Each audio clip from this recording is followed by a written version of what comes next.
अस्सलाम वालेकुम सब भाई, कैसे हैं? खैरियत ठीक ठाक है, उम्मीद करते हैं हर खैरियत से होंगे। जी मैं आदिल घुम्मन दोबारा से आपकी खिदमत में हाज़िर हूँ।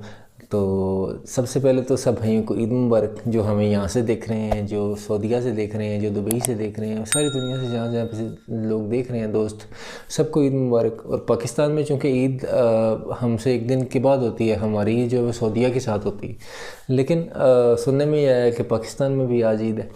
तो सब दोस्तों को जी हमारी तरफ से ईद मुबारक। तो खुश रहें, अपना ख्याल रखें, घर वालों को खुश रखें।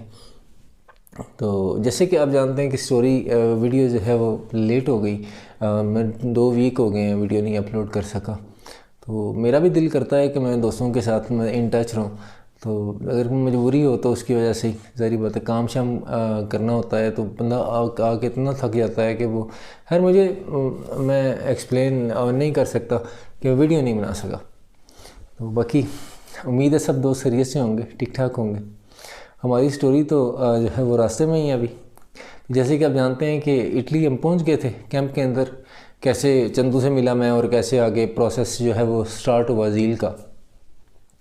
तो फिर जब उन्होंने मुझे सब कुछ दिखा दिया कि इधर उधर आपने यहाँ से खाना खाना है, ये आपका रूम है, ये ऑफिस है, आपको कोई कंप्लेन हो, आपको कोई मसला हो, आपने यहाँ पे आके बताना है तर्जमान को, तर्जमान आपकी वो इटालियन को ट्रांसलेशन आपका ट्रांसलेट होगा, आप ये बोलेंगे इसकी ट्रांसलेशन करके उसको बताएगा आपका मसला और वो आपका क्लियर करेगा। हमने कहा जी ठीक है। वो ऐसे ही तर्जुमान मतलब एक डॉक्टर ने रखा हुआ है, एक तर्जुमान जो है वो थाने में होता है कस्तूरे में, जो आपकी ट्रांसलेशन करके उनको बताता है। ऐसे ही तर्जुमान एक जज के पास होता है जिसको आप मतलब केस सुनाते हैं अपना, तो वो आगे से उसको ट्रांसलेट करता है, जैसे जैसे आप बोलते जाते हैं वैसे वैसे वो बताता जाता है। तो ऐसे ही टाइम गुजरता गया। कुछ दिन के बाद उन्होंने मुझे एक लेटर सा दे दिया। उन्होंने कहा जी ये फ़लानी तारीख को तुम्हारे फिंगर हैं, वही फिंगरप्रिंट देने के लिए, मतलब झील है, फिंगरप्रिंट देने के लिए तुमने जाना है वहाँ पे कस्तूरे थाने, वहाँ पे जाके फिंगर देना और वो आपको बता देंगे कि सिजोर आपको कब देनी है। तो इसमें ये था कि हम चले गए रूम में वापस। तकरीबन 2 या 3 दिन की डेट थी, 2-3 दिन के बाद मिलनी थी सिजोर। सॉरी सिजोर क्या गया हूँ, 2-3 दिन के बाद फिंगर थे और उन्होंने फिर वो बताना था कि आपको नेक्स्ट प्रोसेस क्या होगा। 2-3 दिन के बाद जब हमारा वो डेट आई, सुबह सुबह तर्जुमान आया रूम के अंदर। कैंपों के अंदर असल में ये होता है कि आपके डॉक्यूमेंट्स जो हैं जो एक्सपायर हो गए हैं या जिनके फिंगर्स हैं, आपको नहीं जाना पड़ता खुद, वो आपको रिमाइंडर देते हैं। आपने खुद भी जाना है तो आपको रूम में आके पर 1 दिन पहले आके रिमाइंडर देते हैं कि यार कल तुम्हारी डेट है, कल तुम्हारे डॉक्टर से अपॉइंटमेंट है, कल तुम्हारी वकील से अपॉइंटमेंट है, कल तुम्हारा आज डॉक्यूमेंट एक्सपायर हो गया है, तुमने कल रीन्यू करवाने जाना है। वो तो सब कुछ उनके पास डाटा मतलब सेव होता है, उन्होंने वो रखा होता है। तो वो ये बड़ा वहाँ पे ना वही बेनिफिट होता है। तो वो सुबह सुबह कमरे में आ गया, उसने कहा ये आपका उठें, आपके फिंगर हैं वो देने जाना है कस्तूरे। उठ गए, चले गए उसके साथ। वहाँ पे गए तो वहाँ पे ना लंबी सी लाइन लगी हुई थी एक, वो जितने भी हर्जी मतलब रेफ्यूजीज़ थे वो थाने के बाहर खड़े थे। वहाँ पे एक तर्जुमान आया बाहर, वो तो काना सा था, बड़ा ख़तरनाक सा, वैसे देखता भी बड़ा ना ऐसे देखता था जैसे अगले बंदे को खा ही जाएगा। मतलब इटालियन नहीं था, तर्जुमान था, फ़ारसी था। तो वो किसी बंदे का ना जी काम वो उसने सही तरीके से नहीं किया। ऊदीने से सिजोर ना मुझे 1.5 साल हो गया है, 1.5 साल से ऊपर होने को है, मुझे आज तक सिजोर नहीं मिली। मेरे साथ के लड़के जो मेरे साथ आए थे लेकिन ऊदीने कैंप के अंदर नहीं थे रहे, तो उनको सिजोर दूसरी सिजोर जो है उनकी एक्सपायर हो गई और तीसरी अब उनको मिलने वाली। मुझे अभी तक पहली सिजोर नहीं मिली। तो बस ये है कि अच्छा वापस थाने में चले गए। वो तर्जुमान बाहर आया, उसने कहा जी ऐसे नए लड़के कौन से आए हैं, आ जाओ। हम गए उसके पास, उसने कहा जी एक घर के अंदर बुलाऊँगा और अंदर पहले लड़के उसने नाम लिया, उसको अंदर ले गए, दूसरे का, तीसरे का, चौथे का। मेरा जब नाम आया मैं अंदर गया तो उन्होंने ना सबको एक लाइन से ना आगे खड़ा किया हुआ था, एक दरवाज़ा था उसके साथ खड़ा किया हुआ था और मैं पीछे खड़ा हूँ। मुझे कहते हैं जी आप अपना मोबाइल और वो रख दें एक साइड पे, मोबाइल निकाल के, उसके बाद मोबाइल जो मोटी मोटी चीज़ें वो एक साइड पे रख दें, उसके बाद हम आपकी जामे तलाशी लेंगे। मोबाइल सब कुछ साइड पे रखने के बाद उन्होंने जनाब हमारी जामिया तलाशी ली, जो कुछ मैंने तो जो कुछ निकाला था वही, मतलब उसके अलावा कोई चीज़ नहीं थी मेरे पास। तो उन्होंने ना एक रूम के अंदर सबको ले गए, वहाँ पे रूम के अंदर लेके जाके ना, रूम सा था, उस रूम में कोई वॉशरूम नहीं, कोई इस तरह का कोई चक्कर नहीं था, कोई कुछ नहीं। और एक कुर्सियाँ सी थी, कुर्सियों के ऊपर बैठ गए सारे, 6-7 कुर्सियाँ लगी होंगी, वो 6-7 कुर्सियों को बैठ के सारे, दरवाज़ा उन्होंने कर दिया लॉक, और हमें पता नहीं था, तो दरवाज़ा उसने लॉक कर दिया। वो अल्लाह के बंदे ने सुबह का दरवाज़ा लॉक किया हुआ, उसने वो खोलने का नाम ही ना ले। घंटा गुजर गया, 2 घंटे गुजर गए, 3 घंटे गुजर गए, 4 घंटे गुजर गए, 5, 6, 7। वो कहीं जाके उसने ना दोपहर के टाइम जाके उसने दरवाज़ा खोला, दरवाज़ा खोल के उसने कहा ये एक एक करके आते जाएँ। वो जब एक एक करके लड़के जाने लगे, मेरा नंबर आया, मैं गया तो वहाँ पे आगे इटालियन एक बैठा था, तो वो मुझे लेके गया, उसने मुझे ये फिंगरप्रिंट लिया। तो उन्होंने पूछा कि पाकिस्तान तुमने क्यों छोड़ा है। मैंने कहा यार मोटा मोटी रीज़न बताई कि ये प्रॉब्लम थी, जो भी उनको बताना था। तो उसने वो राइट डाउन कर लिया पेपर के नीचे।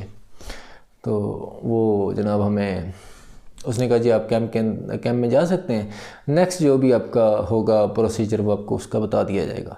क्योंकि बाहर अगर बंदा हो कैंप से तो उसको वो सारा कुछ खुद देखना पड़ता है, खुद अपनी चीज़ों का, अपनी डॉक्यूमेंट्स की एक्सपायरी का, अपने सारे मतलब मेडिकल कार्ड आपका है, आपके और 100 चीज़ें हैं, उनका खुद ध्यान रखना पड़ता है, खुद दौड़ भज करके उसको रीन्यू करवाना पड़ता है। लेकिन जब आप कैंप के अंदर हैं तो वो कैंप वालों की जिम्मेदारी होती है कि वो आपको करवा कर नहीं। इसलिए ज़्यादातर लोग जो है ना वो पेपर्स जब तक नहीं मिलते, साल के 2 साल की सोजोर्नो जब तक नहीं मिलती तब तक कैंप नहीं छोड़ते। क्यों? क्योंकि कैंप के अंदर ये चीज़ें ईजी हैं। ये आपको बाहर जाते हैं, आपको पेपर्स के लिए घर की ज़रूरत पड़ती है, आपको और बड़े से चक्कर हैं जो सोजोर लेने के लिए आपको घर की ज़रूरत पड़ती है।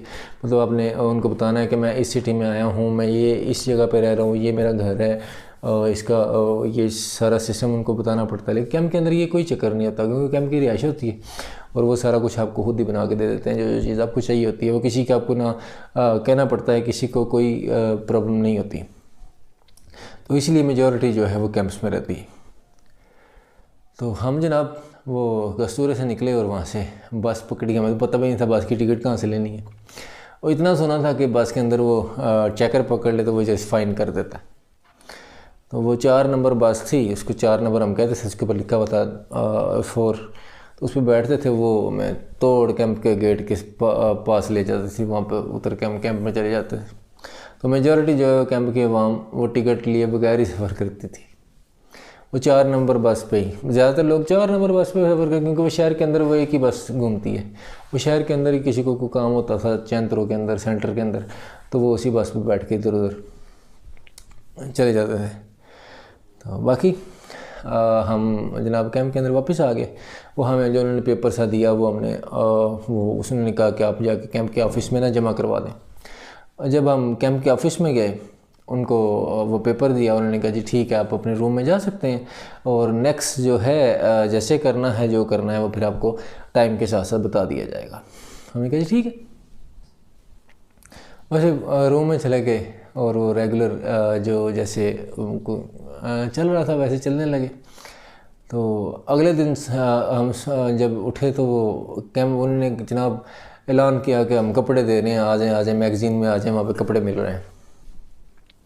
वहाँ पे गए तो लंबी लाइन, फिर वो लाइन में लगे, फिर उन्होंने कपड़े दिए, 2-3 ट्राउज़र दिए, शर्ट्स दी, ये आप पहने वो कपड़े शपड़े। और एक वो कमरे के अंदर एक अलमारी पड़ी हुई थी, 6 लड़के कमरे के अंदर होते थे, 6 अलमारियाँ उन्होंने दी हुई थी, एक अलमारी एक बंदे को। फिर उन्होंने मुझे एक चाबी अलाउड की, एक चाबी दे दी अलमारी की, वो मैं अलमारी यूज़ कर सकता था, मेरा कुछ सामान वगैरह मैं उसमें रख सकता था। तो उसके बाद जो है रूम में आ गया। रूम में आने के बाद वो जनाब वहाँ पे एक प्रोग्राम बन रहा था कि हम ना खाना पकाने का, क्योंकि कैंप के अंदर जैसे वो खाना देते थे या जैसे हम खाते थे वो सारे दोस्तों ने देखा हुआ है। तो वो एक ब्रेड सी ये लोग खाते हैं, वो हमें भी वो देते थे, साथ पास्ता, नमकीन भी नहीं था होता उसके अंदर, नमक मिर्च कोई नहीं है, सादा सा पास्ता, और उसके बाद कोई एक आधा फ्रूट दे देते थे बस। तो अक्सर लड़के ना फिर क्या करते थे, जो कैंप ने रिहाइशें दी हुई थी ना बाहर लड़कों को, या जो बाहर लड़के रहते थे उनको गवर्नमेंट जो है वो खाने पीने का सामान देती थी। तो उनके पास जाके ना घरों में वो सामान जो उनका हफ्ते के हफ्ते गवर्नमेंट देती थी उनको, और हफ्ते वो जो उनका बचता था, जो उनका ज़्यादा हो जाता था, वो फिर हम ले आते थे। वो प्रोग्राम बना जी, खाना पकाते हैं खुद। अब मुझे तो पता नहीं था ये लोग खाना कैसे पकाते हैं। वो सारा कुछ जनाब उन्होंने बेड के नीचे, किसी ने, कैंप के अंदर सख्ती थी, कैंप के अंदर आप पका नहीं सकते, जो पकाता पकड़ा गया उसको फ़ाइन करते थे या उसको कैंप से निकाल देते थे। लेकिन ये बात नहीं बनी थी, सारी दुनिया करती, सारे जितने भी लड़के वहाँ पे थे सारे पकाते पकूते थे, क्योंकि ये वैसे तो गुजारा होता ही नहीं जो कैंप रोटी देता था। अच्छा किया क्या, मैं बड़ा खुश, मैंने कहा यार खाना खाते हैं खुद पका के। तो वो चने से थे उबले हुए, वो लेके जनाब एक देचकी निकाली चंदू ने नीचे से, वो काले रंग की हुई थी नीचे से, उसको हाथ लगाया तो हाथ मेरा काला हो गया। वो देचकी पकड़ के नमक मिर्च एक शापर के अंदर डाला हुआ था उसने, वो पकड़ के सारा कुछ, तो हम चले गए। वो पुरानी बिल्डिंग थी कैंप के साइड पे, वो पुरानी वीडियोज़ में आपको नज़र आएगी वो बिल्डिंग। तो वो जो है हम वहाँ पे चले गए, वहाँ पे जाके हमने जनाब वो बालन छालन इकट्ठा किया। पुरानी बिल्डिंग है लकड़ी की, उसकी छतें लकड़ी की, और इधर उधर सारी लकड़ियाँ, वो वहाँ से पहले लकड़ियाँ इकट्ठी की, फिर उनको जलाया, फिर उसके ऊपर देचकी रखी, फिर उसके अंदर ऑयल डाला, इस तरह करके मतलब खाना शाना पकाया हमने। फिर वो जनाब राम सुकून से बैठ के आके खाया। तो इस तरह की लाइफ। लेकिन ये है कि उस चीज़ को मैं बड़ा मिस करता हूँ। वहाँ पे दोस्त थे, बड़े बड़े अच्छे दोस्त बने वहाँ पे। तो मैं कभी कभी फील होता है काफ़ी सारा, लेकिन ये है कि सदा वक्त एक जैसा नहीं रहता, और सदा जो दोस्त बने वो इकट्ठे नहीं रहते, लेकिन हमेशा दोस्तों के लिए दुआ ही करनी चाहिए। तो अल्लाह पाक सबको खुश रखे। तो बस ये है कि इंशाल्लाह स्टोरी को तो आगे कंटिन्यू रखेंगे। मैं अब इंशाल्लाह ताला ना, मैं हर वीडियो में कहता हूँ कि वीडियो अब जल्दी बनाऊँगा, लेकिन फिर आगे से सर्कमस्टेंसेस इस तरह के हो जाते हैं कि वीडियो बनाने नहीं आती। तो इंशाल्लाह मैं कोशिश करूँगा कि वीडियो जो है वो रेगुलरली बनाऊँ।